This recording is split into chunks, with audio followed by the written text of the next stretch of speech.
అందరికీ నమస్కారం అండి. ఇప్పుడు చెప్పబోయే కథ పేరు 'నీకోసమే నే జీవించినది'. ఈ కథని రచించిన వారు జిఎస్ లక్ష్మి గారు. ఇక కథలోకి వెళ్ళిపోతే, మంద్రస్వరంలో తనలో తానే తాదాత్మ్యం చెందుతూ పాడుకుంటున్న జానపద గీతాన్ని గదిలోకి ఎవరో వచ్చినా అలికిడవటంతో పాట ఆపేసి ఉలికిపాటుగా కళ్ళు తెరిచాడు గురుమూర్తి. ఎదురుగా తననే తదేకంగా చూస్తున్న మధుని చూడగానే కాస్త తబ్బిబ్బయ్యాడు. మధు చిన్నగా నవ్వుతూ తండ్రి పక్కకెళ్ళి కూర్చొని, "ఈ పాటంటే అమ్మకి ఇష్టం కదా నాన్న" అన్నాడు. తలూపాడు నెమ్మదిగా గురుమూర్తి. తండ్రి చెయ్యి తన చేతిలోకి తీసుకుంటూ, "ఇవాళ ఏమైనా సరే నువ్వు నాకు అమ్మ గురించి చెప్పి తీరాల్సిందే" అన్నాడు మధు. చిన్నగా నిట్టూర్చాడు గురుమూర్తి. "కొత్తగా ఏముంది చెప్పడానికి? నీకు తెలిసిందే కదా, మీ అమ్మకి అత్తారింటికి రావడం కుదరదు అంతే." "అదే ఎందుకు?" కాస్త గట్టిగా అడిగాడు. "వాళ్ళ ఊర్లో ఆడపిల్లలు అత్తారింటికి వెళ్ళరట. ఆ గ్రామదేవత ఆ ఊరి ఆడబడుచులని గ్రామం దాటి పోనివ్వదట. అందుకే ఎంత రావాలనుకున్నా మీ అమ్మ రాలేకపోయింది." తల పట్టుకున్నాడు మధు. "ఈ మాట నా చిన్నప్పటి నుంచి నువ్వు చెబుతూనే ఉన్నావు, నేను వింటూనే ఉన్నాను. ఇప్పుడు నాకు 25 ఏళ్ళు, చదువైపోయింది, ఉద్యోగంలో చేరబోతున్నాను. ఇంకా నన్ను మభ్యపెట్టాలని చూడకు. అసలు నీకు అమ్మకి మధ్య ఏం జరిగిందో ఇవాళ నువ్వు చెప్పవలసిందే" స్థిరంగా అన్నాడు మధు. మౌనంగా ఉండిపోయాడు గురుమూర్తి. ఇంకిలా లాభం లేదని మధు నెమ్మదిగా అడగటం మొదలుపెట్టాడు. "నాన్న, ఇది వరకు ఎన్నిసార్లు అడిగినా చెప్పలేదు. మీ ఇద్దరిలో ఎవరికైనా ఇష్టం లేకుండా మీ పెద్దవాళ్ళు మీ పెళ్ళి చేశారా?" "ఆహా, కాదు కాదు, మాది లవ్ మ్యారేజ్. ఒక్కసారి ఎన్నాళ్లగానో మనసులో దాచిన దానిని బయటికి వెళ్ళగక్కాడు అతను." "వాట్?" తెల్లబోయాడు మధు. నెమ్మదిగా చెప్పడం మొదలుపెట్టాడు గురుమూర్తి. "మీ అమ్మ నేను కాలేజీలో కలిసి చదువుకున్నాము. మా నాన్నగారిది ఎక్కువగా బదిలీ అయ్యే ఉద్యోగం అవ్వడం వల్ల నేను కాలేజీ హాస్టల్లో ఉండేవాడిని. మీ అమ్మ వాళ్ళది గోదావరి జిల్లాలోని ఓ మారుమూల గ్రామం. మీ అమ్మ హై స్కూల్ చదువు కూడా రోజు 4 మైళ్ళు నడిచి వెళ్ళి ఆ చుట్టుపక్కల 3-4 జిల్లాలకి ఒకటే ఉన్న పక్కనున్న హై స్కూల్లో చదువుకుంది అట. ఇంకా కాలేజీకి రాజమండ్రికి హాస్టల్లో ఉండక తప్పలేదు. అక్కడే మాకిద్దరికి పరిచయం కలిగి పెళ్లి దాకా దారితీసింది." "మీ పెళ్ళికి పెద్దవాళ్ళు ఒప్పుకోలేదా?" మధ్యలో ఆతృతగా అడిగాడు మధు. కాదు, పెద్దవాళ్ళకి చెబితే ఒప్పుకోరేమోనని స్నేహితుల సహాయంతో ఇద్దరం రిజిస్టర్ ఆఫీసులో పెళ్లి చేసుకున్నాము. మరి తర్వాత బలవంతంగా వాళ్ళు తీసుకుపోయారన అమ్మని?" పల్లెటూరిలో బాగా ఉండే పట్టుదల గురించి విన్న మధు అడిగాడు. తల అడ్డంగా ఊపాడు. కాదు, తర్వాత తెలిసాక కూడా 2 వైపుల వాళ్ళు ఏమీ అభ్యంతరం చెప్పలేదు. అప్పటికే మనవడు పుట్టబోతున్నాడని తెలిసి అందరూ చాలా సంతోషపడిపోయారు కూడా." వింటున్న మధుకి సందేహం పోలేదు. గురుమూర్తి కొనసాగించాడు. "నువ్వు పుట్టినప్పుడు ఆ మారుమూల ఊళ్ళో సదుపాయంగా ఉండదని మీ అమ్మమ్మ తాతగారు కూడా రాజమండ్రిలోనే ఉండి పురుడు పోశారు. తర్వాత మా ఇద్దరికి పరీక్షలు దగ్గరకొచ్చాయి. అదవ్వగానే ఇద్దరం ఉద్యోగాల వేటలో పడ్డాం. ఎప్పుడైనా మీ అమ్మకి వాళ్ళు ఊరు గుర్తొస్తే వెళ్ళలేకపోయినందుకు బాధపడేది. పోనీ తనని కొన్నాళ్ళు వెళ్ళిరమ్మన్నా ఒప్పుకునేది కాదు. పైగా వాళ్ళ ఊరు గురించి చిత్రమైన కథ చెప్పి తనొక్కసారి ఆ ఊరు వెడితే ఆ గ్రామదేవత మళ్ళీ తనని అత్తారింటికి పంపదని చెప్పేది. కానీ చివరికి అదే నిజమైంది. ఆ గ్రామదేవత మీ అమ్మని ఇప్పటికి కూడా ఊరు కదలనివ్వట్లేదు. లేకపోతే మీ అమ్మ నన్ను విడిచి ఉండే మనిషి కాదు." గొంతు గద్గమైంది గురుమూర్తికి.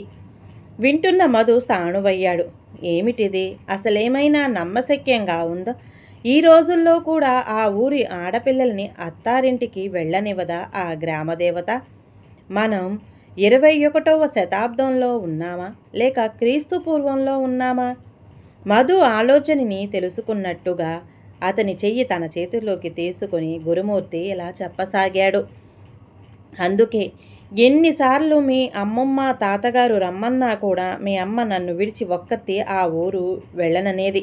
ఆ ఊరి గ్రామదేవత మీద అంత నమ్మకం మీ అమ్మకి. కానీ అప్పుడొకసారి దాదాపు అక్కడికి 2-3 జిల్లాలలోని జనాలు తీవ్రమైన అంటురోగం పాలుపడ్డారు. మీ అమ్మమ్మకి తాతయ్యకి కూడా అది అంటుకున్నట్టు తెలిసింది. సరైన వైద్య సదుపాయం అందేలోపు ఆ అంటురోగానికి బలై చాలామంది మృత్యువాత కూడా పడ్డారని విన్న మీ అమ్మ తన వాళ్ళని చూడాలనుకుంది. పెళ్ళైన 4 ఏళ్లకి అక్కడ వాతావరణం బాగోలేదని, చిన్నవాడివైన నిన్ను తీసుకెళ్లడం మంచిది కాదని మా అమ్మా నాన్న ఆ సమయానికి ఇక్కడే ఉండటంతో నిన్ను వదిలి ఒంటరిగా పుట్టింటికి వెళ్ళింది. అంతే. మళ్ళీ ఆ గ్రామదేవత మీ అమ్మని అత్తారింటికి రానివ్వలేదు. తండ్రి చెప్పినదంతా ఓపిగ్గా విన్న మధు చివరి మాట విని మళ్ళీ చిరాకు పడ్డాడు. మీరు మరీ చెబుతారు నాన్న. పోనీ మీరైనా వెళ్ళి తీసుకురావచ్చు కదా అమ్మని. ఇంత చెప్పినా నీకు తెలియలేదా?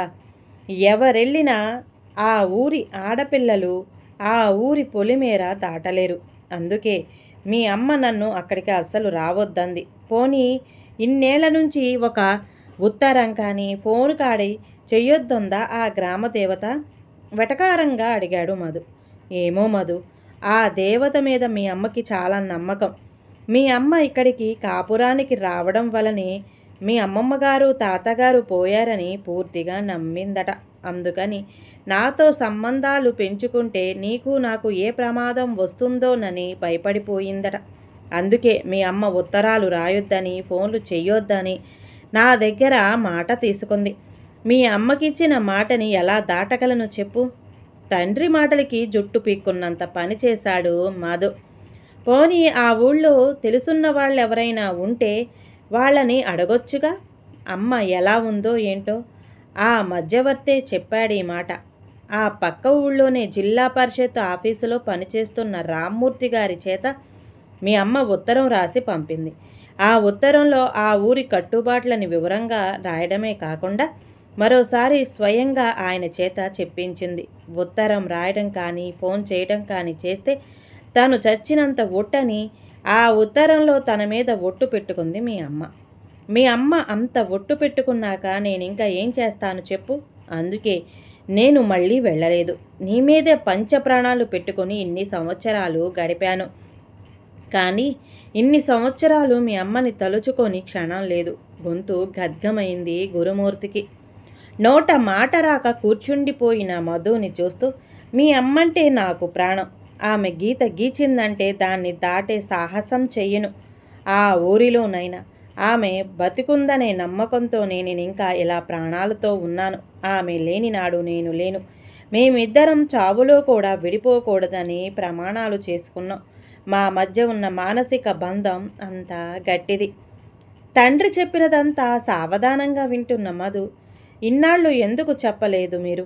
ఈ సంగతి ఇదివరకే చెప్పితే అప్పుడే తేల్చేసేవాడిని అసలు సంగతి ఏమిటో. ఎప్పుడడిగినా అమ్మ రాదు అంటుంటే అమ్మకి రావడం ఇష్టం లేదేమో అనుకునేవాణ్ణి. ఇవాళే వెళ్ళి అసలు అమ్మ ఎందుకు రాలేదో కనుక్కొని దగ్గరుండి తీసుకొస్తాను అన్నాడు.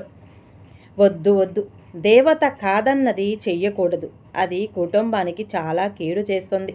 అమ్మకి నీకు ఏమైనా అయితే నేను తట్టుకోలేనురా కంగారుగా అన్నాడు గురుమూర్తి.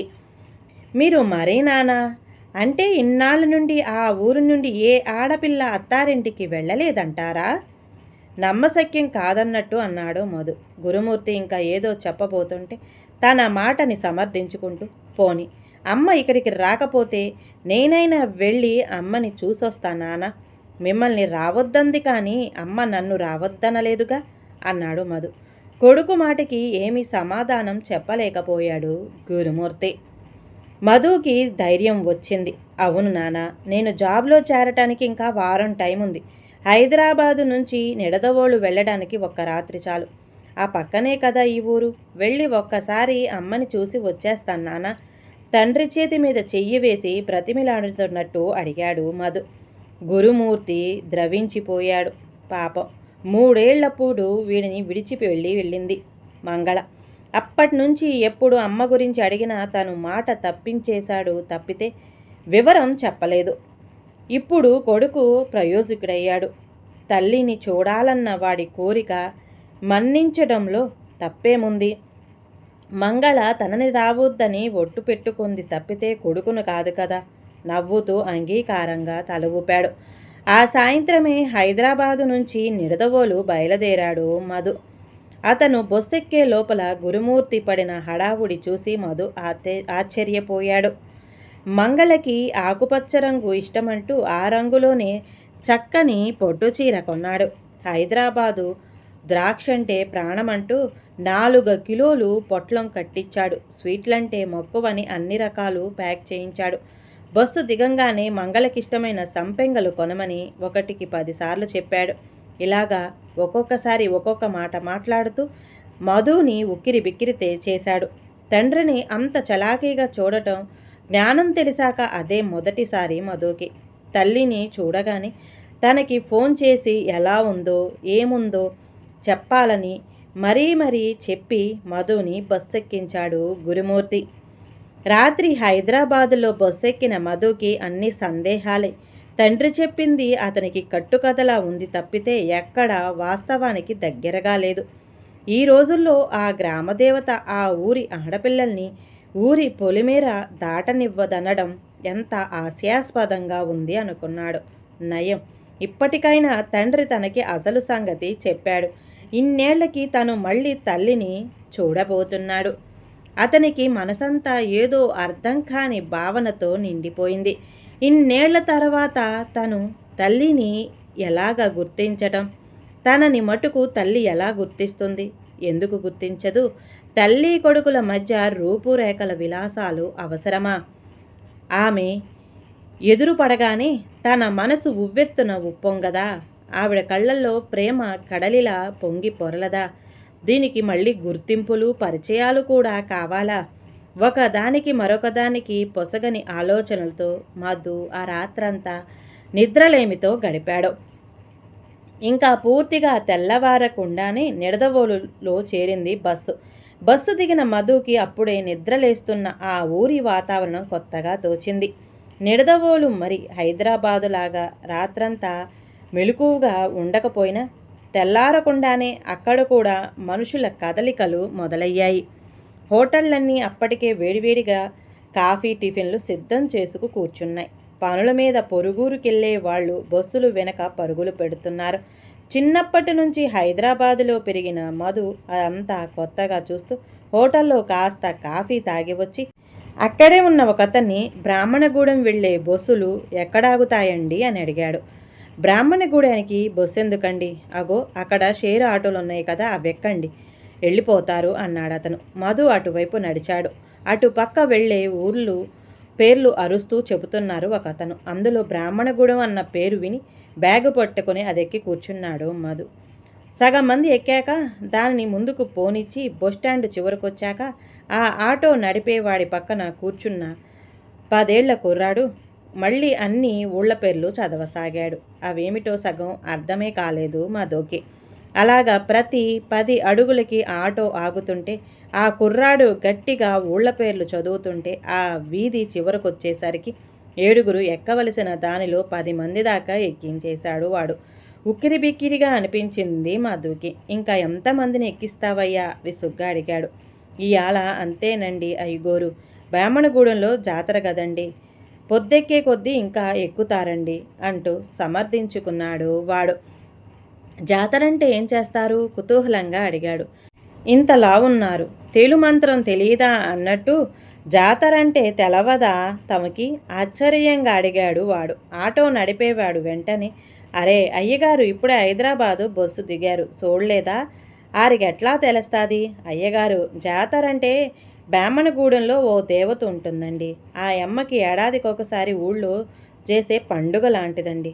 అంటే ఏం చేస్తారు? ఆ దేవత ఎవరు అన్న మధు ప్రశ్నకి ఆ 10 ఏళ్ల కుర్రాడు అందుకున్నాడు ఉత్సాహంగా. ఆ ఊళ్ళో మంగళాంబ అనే ఆడబడుచు ఉండేదండి. ఆ రోజుల్లో ఆ అమ్మకి 9 ఏళ్లకే మనువు చేశారండి. కాపురానికి అంపే టయానికి నేను అత్తింటికి పోనుగాక పోనని కూసుందటండి. ఎవలెంత చెప్పినా ఎల్లలేదండి. బలంతాన కాలవగట్టు దాకా తీసుకెళ్ళినాక ఆడని కూకుండిపోనాదండి. అప్పటి నుండి ఆ అమ్మకి పతేడు జాతర చేస్తారండి. వాడి మాటలు సరిగ్గా అర్థం కాక తెల్లమొహం వేసిన మధుని చూసి ఆ ఆటోలోనే ప్రయాణిస్తున్న ఇంకో పెద్దాయన కలగ చేసుకొని, అలా చెబితే ఎలా తెలుస్తుందిరా, నేను చెబుతానుండు మాస్టారు. సుమారు 100 ఏళ్ల క్రితం ఆ బ్రాహ్మణగూడెంలో మంగళాంబ అనే అమ్మాయి ఉండేది. ఆ రోజుల్లో సాంప్రదాయ ప్రకారం 9 ఏళ్లు రాగానే కాలవకి అవతల గట్టునున్న ఊళ్ళో కుర్రాడికిచ్చి పెళ్లి చేశారు. మరి పెళ్లి 10 రోజుల్లో ఏమి జరిగిందో ఏమో, ఆ పిల్లకి అత్తారిళ్ళంటే భయం పట్టేసుకుంది. కాపురానికి పంపే వయసొచ్చేటప్పటికి అసలు అత్తారింటికే వెళ్ళనని పట్టుపట్టు కూర్చుంది. ఇంట్లో వాళ్ళు బలవంతంగా చీర శారీ ఇచ్చి పల్లకి ఎక్కిస్తే ఏటిగట్టు దగ్గరికి రాగానే దిగి ఆ గట్టు మీద కూర్చుండిపోయింది. ఇటు పుట్టింటి వాళ్ళు రానీలేదు, అటు అత్తింటికి పోలేకపోయింది. అలా ఆ కాలువ గట్టు మీదే కూర్చుండిపోయిందట. ఆ పక్కనున్న గొల్లవారే ఆవిడికి రోజూ కాసిన పాలు ఇచ్చేవారు. అదే ఆహారం ఆమెకి. అలా ఎన్నాళ్ళు జరిగిందో ఏమో గాని ఆమె పోయాక మాత్రం ఆవిడ పేరున అక్కడో చిన్న గుడి కట్టారు. అప్పట్నుంచి ఆవిడనే ఆ గ్రామానికి దేవతలా కొలుస్తున్నారు. ఆ ఊరి ఆడపడుచులు ఎవరు పెళ్ళయ్యి అత్తారింటికి బయలుదేరినా ఆ కాలవగట్టు దాకానే వచ్చేవాళ్ళు. ఆ తర్వాత వాళ్ళు ఎక్కిన మేన అడుగు కూడా ముందుకు కదిలేది కాదు. అదిగో అప్పట్నుంచి ఆ ఊరి ఆడపిల్లలు అత్తారింటికి వెళ్ళరన్న నానుడి స్థిరపడిపోయింది. ఆయన చెబుతున్నది శ్రద్ధగా వింటున్న మధు తెల్లబోయాడు. అంటే నాన్న చెప్పింది నిజమేనన్నమాట. ఇప్పటికీ ఆ ఊరి ఆడపిల్లలు అత్తారింటికి వెళ్ళరా? మరి వాళ్ళకి పెళ్ళిళ్ళు ఎలా అవుతున్నాయి? అదే ప్రశ్న అడిగాడా పెద్ద మనిషిని మధు. నవ్వేశాడాయన. మాస్టారు, ఈ నమ్మకాలన్నవి ఉన్నాయి చూశారా? నమ్మిన వాళ్ళు పూర్తిగా నమ్ముతారు, నమ్మని వాళ్ళు కొట్టిపడేస్తారు. ఏదైనా మనం అనుకోవడంలో ఉంటుంది. ఇలాంటి నమ్మకం ఒకటుంటే ఊళ్ళో ఆడపిల్లలకి పెళ్ళిళ్ళు అవ్వవేమోనని కొంతమంది దానికో ప్రత్యామ్నాయం సూచించారు. అదేమిటంటే పెళ్ళైన ప్రతి ఆడపిల్ల అత్తారింటికి వెళ్లే ముందు ఈ గ్రామదేవతైన మంగళాంబ గుడికి వెళ్ళి చీర, గాజులు, పసుపు, కుంకుమిచ్చి అపరాధం చెప్పుకున్నాక కానీ అత్తారింటికి బయలుదేరదు. మధు ఉత్సాహంతో అడిగాడు. అంటే ఆ దేవతకి చీర, పసుపు, కుంకుమ ఇచ్చేస్తే అత్తారింటికి వెళ్ళొచ్చా? అలాగంటారు కానీ మళ్ళీ దానిలో కూడా మెలికుందండి. అలా వెళ్ళిన వాళ్ళకి ఏవో చెప్పుకోలేని ఇబ్బందులొచ్చాయనో, చాలా రకాలు బాధలు పడ్డారనో చెప్పుకుంటారు. ఒక్కొక్కళ్ళు ఒక్కొక్కటి చెబుతారు. ఏదైనా మాస్టారు అన్నీ మన నమ్మకాలని బట్టే అవుతుందండి. అందుకే ఈ ఊరి ఆడపడుచులకి అలాంటి ఇబ్బందులేమీ రాకుండా ఉండాలని ప్రతి ఏడు ఇదే రోజున ఊళ్ళో ఆ అమ్మకి జాతర చేస్తారు. చుట్టుపక్కల 10 ఊళ్ళ జనాలు వచ్చి ఆ అమ్మని కొలుచుకుంటారు. అంతేకాదు ఇవాళ ఆ అమ్మని కొలిచిన వారి కోరికలు ఎలాంటివైనా సరే తప్పక తీరతాయని ఇక్కడ అందరి నమ్మకం కూడా. మీరు సమయానికి వచ్చారు. మీ కోరికేదైనా ఉంటే కోరుకోండి మాస్టారు, తప్పక తీరుతుంది. ఈ మంగళాంబకి అంత గొప్ప శక్తి ఉంది. వింటున్న మధుకి ఏది నమ్మాలో ఏమని కోరాలో అర్థం కాలేదు. అమ్మని కలవడం కన్నా తనకి వేరే కోరికలేమున్నాయి? తన తల్లిని కలపమని ఈ తల్లిని కోరాలా? అమ్మలగన్న అమ్మకి ఆ మాత్రం తెలియదా? మధుకి మనసంతా వ్యక్తపరచలేని ఆలోచనలతో నిండిపోయింది. అమ్మవారికి చీర పెట్టి అత్తారింటికి వెళ్ళే సావకాశం ఉన్నప్పుడు అమ్మ ఆ పని ఎందుకు చేయలేదు? ఇన్నేళ్ళు నాన్నని ఈ మూఢనమ్మకంలో ఉంచితే అమ్మకి వచ్చే లాభం ఏమిటి? ఉత్తరాలు, ఫోన్లు కూడా వద్దని చెప్పడంలో అమ్మ ఆంతర్యం ఏమై ఉంటుంది? ఒకవేళ అమ్మమ్మ, తాతగారు అమ్మని నాన్న దగ్గరికి రానివ్వలేదా? వాళ్ళ మాట చెప్పడం ఇష్టం లేక అమ్మ ఈ మూఢనమ్మకాన్ని ఆశ్రయించిందా? లేకపోతే నాన్నని పెళ్లి చేసుకున్నందుకు అమ్మ ఆ తర్వాత ఏమైనా పశ్చాత్తాప పడవలసి వచ్చిందా? అలాగైతే తనేమి పాపం చేశాడు? కొడుకునైన తనని కూడా చూడాలనిపించలేదా అమ్మకి? అర్థం లేని ఆలోచనలతో కొట్టుకుంటున్న మధు బేమ్మనగూడెం అని ఆటో కుర్రాడు అరిచే అరుపులకి లోకంలోకి వచ్చి పడ్డాడు. బ్యాగు తీసుకొని ఆటో దిగి చుట్టూ పరికించసాగాడు. అప్పుడే తెల్లారు వాడుతుంటూ ఊళ్ళో అందరూ పనుల బాటని పడుతున్నారు. అటు పక్కగా పోతున్న ఒకతన్ని ఆపి రామ్మూర్తి గారి ఇల్లెక్కడా అని అడిగాడు. అతను మధుని రెండో వీధికి తీసుకెళ్లి దూరం నుంచే ఓ పెంకుటిల్లు చూపించి వెళ్ళిపోయాడు. కాస్త పాతబడినట్టుగా ఉన్న ఆ పెంకుటింటి ముందు గుమ్మాలు అప్పుడే కడిగి ముగ్గు చారలు గీసి ఉన్నాయి. ఓ స్తంభానికి ఎర్రటి పోస్ట్ బాక్సు ఇనప తీగతో చుట్టి ఉంది. బయటకి ఎవరైనా వస్తారా అని మొహమాటంగా అక్కడే నిలబడ్డాడు మధు. ఓ 10 ఏళ్ల కుర్రాడు వీధి చివరి నుంచి పరిగెట్టుకుంటూ వచ్చి తారాజువ్వల ఆ ఇంట్లోకి దూసుకుపోతుంటే చటుక్కున అతన్ని ఒడిసి పట్టుకున్నాడు. బిక్కమొహం వేసిన ఆ కుర్రాన్ని రామూర్తి గారున్నారా అడిగినాడు. ఆయన ఇక్కడెందుకుంటారు, చాగలోళ్ళు కదా ఉంటారు అని ఎదురు ప్రశ్న వేశాడు వాడు. ఈ ఇల్లెవరిది కాస్త వెనకడుగు వేస్తూ అడిగాడు. రామ్మూర్తి గారిది అర్థం కాలేదు మధుకి. ఇంతలో ఇంట్లో నుంచి ఓ పెద్ద మనిషి చొక్కా గుండీలు పెట్టుకుంటూ బయటకొచ్చాడు. ఇది రామ్మూర్తి గారి ఇల్లేనండి మర్యాదగా అడిగాడు మధు. అవునండి, కానీ ఆయన ఇంకిప్పుడు ఇక్కడ ఉండడం లేదు, చాగల్లులో ఉంటున్నారు అన్నాడా పెద్ద మనిషి. హతాస్తుడయ్యాడు మధు. మీకు ఆయనతో పనేంటి? మధ్యాహ్నికల్లా వస్తారండి, ఇవాళ మంగళాంబ జాతరకి ఆయన తప్పకుండా వస్తారు అన్నాడా పెద్ద మనిషి మళ్ళీ. ప్రాణం లేచొచ్చింది మధుకి. మధు చేతిలో బ్యాగ్ చూసి జాతర చూడ్డానికి ప్రయాణం చేసినట్టు గ్రహించి రండి లోపలికి, స్నానమది చేసి జాతర చూడ్డానికి వెడుదురుగాని సాదరంగా ఆహ్వానించాడు ఆయన. ఆయన మాటలని కాదనలేకపోయాడు మధు. అపరిచితులకి కూడా అంత ఆదరంగా ఆతిథ్యం ఇస్తారని పుట్టినప్పటి నుంచి హైదరాబాదు వదిలి వెళ్ళని మధుకి తెలియదు. ఆ పెద్ద మనిషి పేరు పరమేశమని, ఆ చుట్టుపక్కలున్న 4 చిన్న ఊళ్ళకి కలిపి ఉన్న పోస్టాఫీసుకి పోస్టు మాస్టర్ అని తెలుసుకున్నాడు. స్నానం టిఫిన్ అయ్యాక పరమేశం మళ్ళీ మధుకి ఆ ఊరి ఆడబడుచు మంగళాంబ మహత్యం చెప్పి ఆ సమయంలో ఎవరైనా వచ్చి పసుపు కుంకం ఇస్తే చాలు, ఏ కోరిక కోరుకున్నా ఆ తల్లి తప్పక తీరుస్తుందని మరోసారి చెప్పాడు. అన్నీ ఓపిగ్గా విన్న మధు బ్యాగులో నుంచి తల్లి కోసం తండ్రి కొన్న చీర ఉన్న ప్లాస్టిక్ బ్యాగు తీసి తల్లి కనిపించగానే ఇవ్వడానికి పళ్ళు స్వీట్లతో సహా చేతిలో సిద్ధంగా పెట్టుకున్నాడు. ఆయనని తల్లి గురించి అడుగుదామని నాలిక చివరి వరకు వచ్చిన మాటని బలవంతంగా ఆపుకున్నాడు. తన తల్లి గురించి రామ్మూర్తి గారినే అడగాలి, ఇంకెవరిని అడిగినా తనకి సరైన సమాధానం రాదనుకుంటుంటే పరమేశం చెప్పాడు. గుళ్ళో పూజ పొద్దున్నే మొదలవుతుంది, మీరు 10 గంటలకల్లా అక్కడికి వెడితే అమ్మని ఎక్కించుకు వెళ్ళే పల్లకి సిద్ధంగా ఉంటుంది. అమ్మకి పళ్ళిచ్చుకొని పల్లకితో పాటు ఊరేగింపుగా కాలవగట్టు దాకా వెళ్ళొచ్చు, చాలా బాగుంటుంది. పరమేశం చెప్పినట్టుగానే 10 గంటలకల్లా ఊళ్ళో మంగళాంబ గుడి దగ్గరికి చేరుకున్నాడు మధు.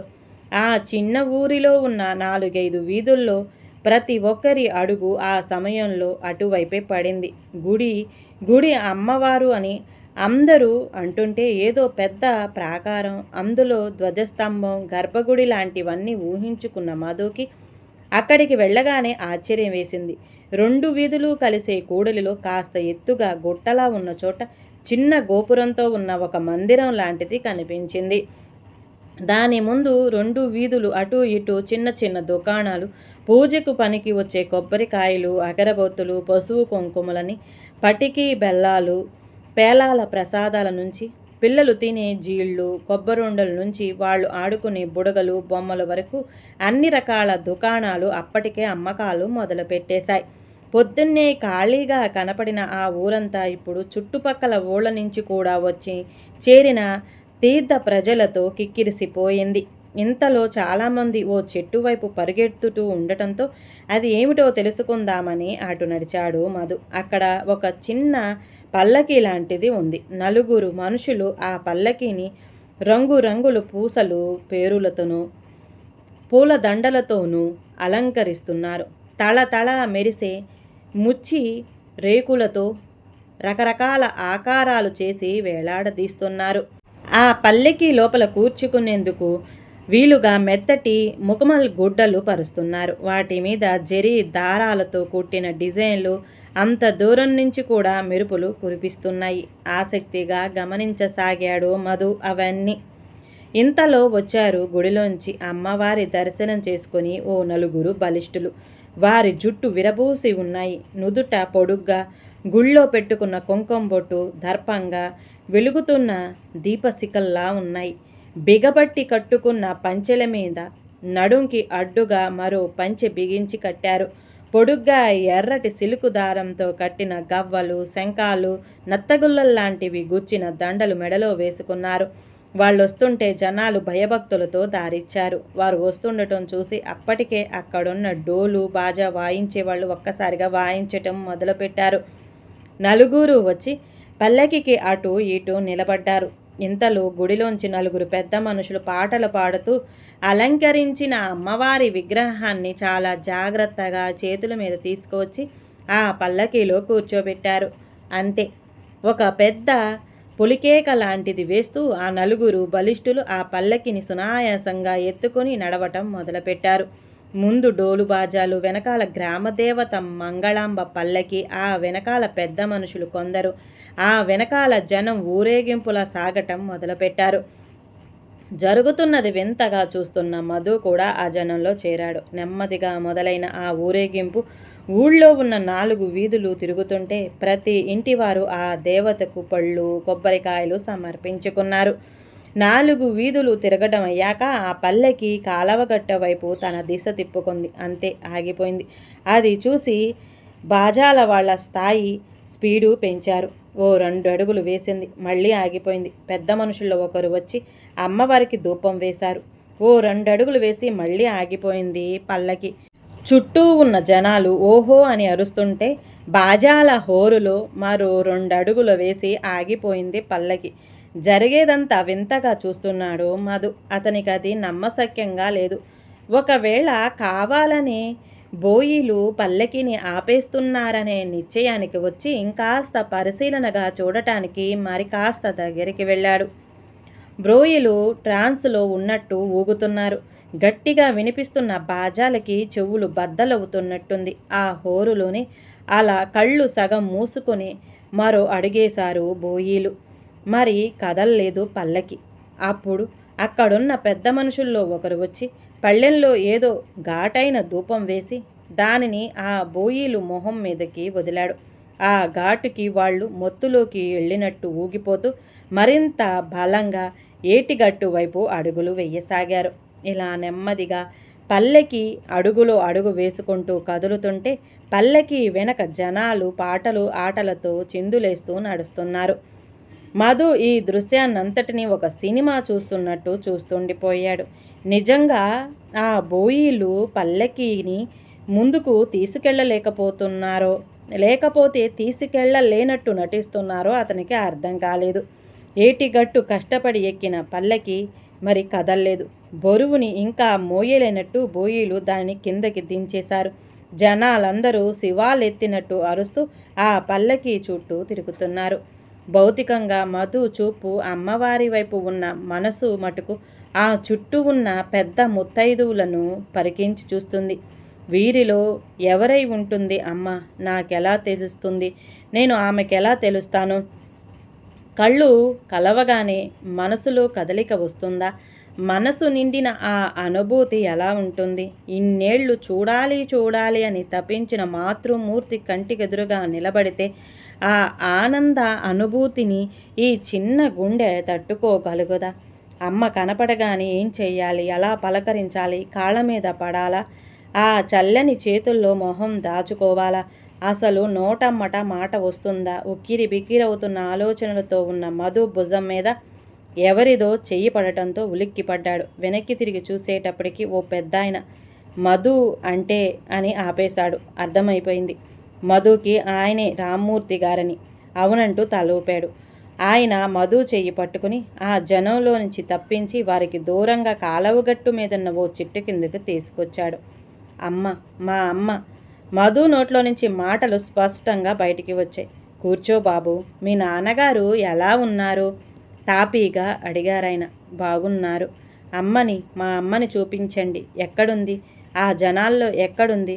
ఆతృతని ఆపుకోలేకపోతున్నాడు. మధు చెయ్యి పట్టుకుని బలవంతంగా తన ఎదురుగా కూర్చోబెట్టుకుని అప్పుడే పల్లకీలో ఊరేగి వచ్చిన అమ్మవారిని చూపిస్తూ ఆ అమ్మే మీ అమ్మ అన్నారు నెమ్మదిగా. అర్థం కాలేదు మధుకి. పిచ్చిగా చూశాడాయన వైపు. ధైర్యం ఇస్తున్నట్టు మధు చెయ్యి తన చేతుల్లోకి తీసుకుంటూ, మీ అమ్మ మంగళాంబను చేరింది. ఇప్పుడు కాదు, ఎప్పుడో 20 ఏళ్ల క్రితమే. మరి మరి మా నాన్న అమ్మ ఇక్కడే ఉందన్నారే? నాన్న అబద్ధం చెప్పారన్నట్టు అన్నాడు. మీ నాన్న కోసమే అలా చెప్పాం. ఆయన చెబుతున్నది అర్థం కాక వెర్రిగా చేశాడు మధు. చూడు బాబు, నువ్వు పెద్దవాడివయ్యావు, అన్నీ అర్థం చేసుకోగలవు. కూర్చో, వివరంగా చెబుతాను అంటూ మధుని ఎదురుగా కూర్చోబెట్టుకొని చెప్పసాగారు రామ్మూర్తి గారు. నీ చిన్నప్పుడు ఈ చుట్టుపక్కల 4-5 జిల్లాల్లో అంటురోగం ఒకటి విపరీతంగా వ్యాపించింది. దాని పాలపడ్డ వాళ్ళకింకా మరణం తప్పేది కాదు. ప్రభుత్వ సాయం అందించే లోపలే చాలామంది చనిపోయారు. మీ అమ్మమ్మకి, తాతయ్యకి కూడా ఆ జబ్బు అంటుకుంది. అది తెలిసి పెళ్ళయ్యాక మొట్టమొదటిసారి నిన్ను, మీ నాన్నని వదిలి మీ అమ్మ వాళ్ళని చూసుకోవడం కోసం వచ్చింది. వాళ్ళు చివరి దశలో ఉండగానే మీ అమ్మకి కూడా ఆ రోగం అంటుకుంది. ఇంకా తను కూడా బతకదని మీ అమ్మకి అర్థమైపోయింది. ఆ సంగతి తెలిస్తే మీ నాన్న తట్టుకోలేడు. విషం మింగేస్తాడనుకుంది. ఎందుకంటే నువ్వు పుట్టేటప్పుడు మీ అమ్మ మరణం చివర అంచుల వరకు వెళ్ళిందట. అది చూసి మీ నాన్న ఎవరెంత చెప్పినా వినకుండా బతుకైనా చావైనా నా మంగళతోనే అని ఇన్ని నిద్రమాత్రలు తెచ్చుకుని మీ అమ్మతో కలిసి చచ్చిపోతానంటూ కూర్చున్నాడట. ఆ దేవుడు దయ వల్ల అప్పటికి మీ అమ్మ గండం గడిచింది. మీ నాన్న కూడా బతికాడు. ఆ విషయం నాకు చెప్పింది మీ అమ్మ. అందుకే తను చనిపోయినట్టు తెలిస్తే మీ నాన్న ఏ అఘాయిత్యం చేసుకుంటాడో అని భయపడి ఉత్తరం రాసి తాను పోయాక ఇవ్వమని చెప్పి నా చేతకిచ్చింది. తను అక్కడికి రాలేకపోతున్నందుకు కారణం ఈ గ్రామదేవత అయిన మంగళాంబ మీద పెట్టింది. ఉత్తరం రాసినా ఫోన్ చేసిన చచ్చినంత ఉట్టని గట్టిగా చెప్పింది. మీ అమ్మ మాటంటే మీ నాన్నకి సుగ్రీవాజ్ఞి కదా, అలాగా ఈ గ్రామదేవత మంగళాంబ మీద ఈ చుట్టుపక్కల ఊళ్ళల్లో ఉన్న నమ్మకాన్ని మీ నాన్న బతకటానికి వాడుకుంది మీ అమ్మ. అందుకని మీ నాన్న దగ్గర నువ్వు చక్కగా పెరిగి ప్రయోజకుడు అయ్యావు. మీ నాన్నకి మీ అమ్మ మీద ప్రేమ ఆమె మాటని దాటనివ్వలేదు. అందుకే మంగళ ఇంకా ఇక్కడ బతికే ఉందనే నమ్మకంతో మీ నాన్న బతికున్నాడు. అసలు విషయం తెలిసిన మరుక్షణం మీ నాన్న బతకడు. అతనికి మీ అమ్మ మీదున్న ప్రేమ అలాంటిది. మీ అమ్మకి అతని మీదున్న ప్రేమ అలాంటిది. నిజమైన ప్రేమికులంటే వాళ్ళిద్దరే. ఒకరి సంతోషం కోసం మరొకరు కోరుకునే ప్రేమికులు. కాస్త ఆగి మళ్ళీ మొదలుపెట్టారు రామ్మూర్తి గారు. ఆ మంగళాంబలో కలిసిన మీ అమ్మ ఇంకా రాదు. నువ్వు గుండె దిట్టువ పరుచుకోక తప్పదు. కానీ మీ నాన్నని మీ అమ్మంతా జాగ్రత్తగా చూసుకోవలసిన వాడివి నువ్వే. ఇన్నాళ్ళు ఈ నిజాన్ని నిప్పులా దాచాను. ఇప్పుడు నీకు చెప్పాక నా మనసు స్థిమితపడింది. ముందేం చెయ్యాలన్నది నువ్వే నిర్ణయించుకో. రామ్మూర్తి గారు చెప్పింది వింటున్న మధు మనసు మొద్దుబారిపోయింది. ఆలోచనలు స్తంభించిపోయాయి. చేష్టలు దక్కి అలాగే కూలపడిపోయాడు. చేతిలో ఉన్న బ్యాగులో నుంచి తల్లి కోసం తండ్రి కొన్న చీర జారి బయటకొచ్చింది. దానిని చూసిన మధు తండ్రిని తలుచుకొని నీరు కారిపోయాడు. అనాలోచితంగా ఆ చీర, పళ్ళు, పువ్వులు, గాజులు తీసుకెళ్లి పల్లకీలో కొలువై ఉన్న మంగళాంబ ఒడిలో పెట్టి నమస్కరించాడు. ఇంతలో మధు చేతిలో ఉన్న మొబైల్ మోగింది. ఒక్కసారిగా ఈ లోకంలోకి వచ్చాడు అతను. వెనక్కి తిరిగి కాలువ గట్టు మీద కూర్చొని మొబైల్ తీసి చూశాడు. ఆ ఫోన్ తండ్రి దగ్గర నుంచి ఆన్ చేశాడు.